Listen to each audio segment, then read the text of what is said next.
Hi, this is John here. We're doing our video project on Keynesian short-run economics. I'm here to give you a quick historical context.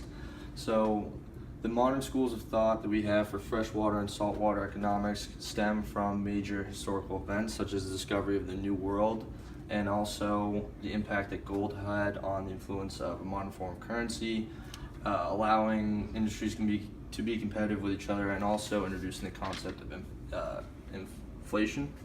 So in order to talk about the Keynesian revolution and Keynesian school of thought, I want to first start with the opposite in freshwater economics. Freshwater economics are predicated upon a free market ideology. This can be traced back to Adam Smith's theories in The Wealth of Nations in the 18th century and basically the principles of laissez-faire economics in which the market is free, people will act on their own best interests. So market fluctuations should be left to their own being, and that the main concept is that government should not intervene. So on the other side of this, we have saltwater economics, which originally started with the concept of mercantilism in the 1600s and was really built upon much later during the Keynesian Revolution, mostly in the Great Depression between 1925 and 1933.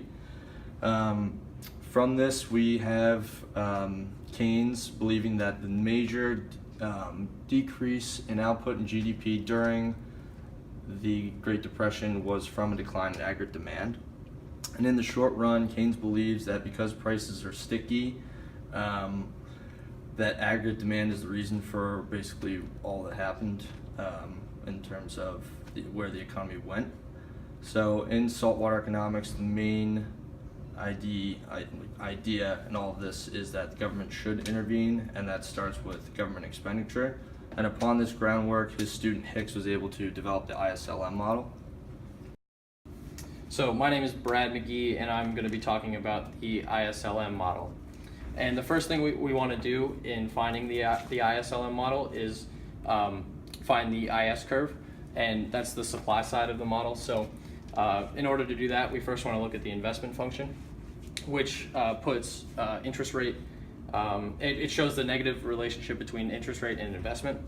So pictured here is an interest rate increase, which causes investment to decrease. And then as we move on, you can see how a decrease in investment leads to less planned expenditure, which then creates less income and output in the economy. So then we look at the IS curve, which is a summary of what we just talked about in the first two graphs, how an increase in the interest rate leads to a decrease in income and output in the economy. So now moving into the second half of the ISLM model, the LM curve. The market for real money balances shows that when you decrease the money supply, the interest rate goes up, and raising the interest rate assuming that the output is constant, raises the LM curve. So when you put both sides of the ISLM model together, this is what it looks like in equilibrium. And finally, I will be describing aggregate demand, and my name is Jacqueline. To understand the aggregate demand curve and why it slopes downward, we examine the ISLM model when the price level changes. In this model here, we are depicting a specific scenario. In this scenario, we are saying that for a given money supply, when the price level increases, real money balances decrease. This shifts in the LM curve upward, which raises equilibrium interest rate and lowers equilibrium level of income.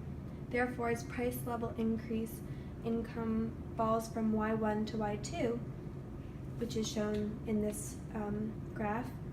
This plots for a negative relationship between income and price level. Overall, you can understand for the aggregate demand curve, the higher the price level, the lower the level of income. Thank you.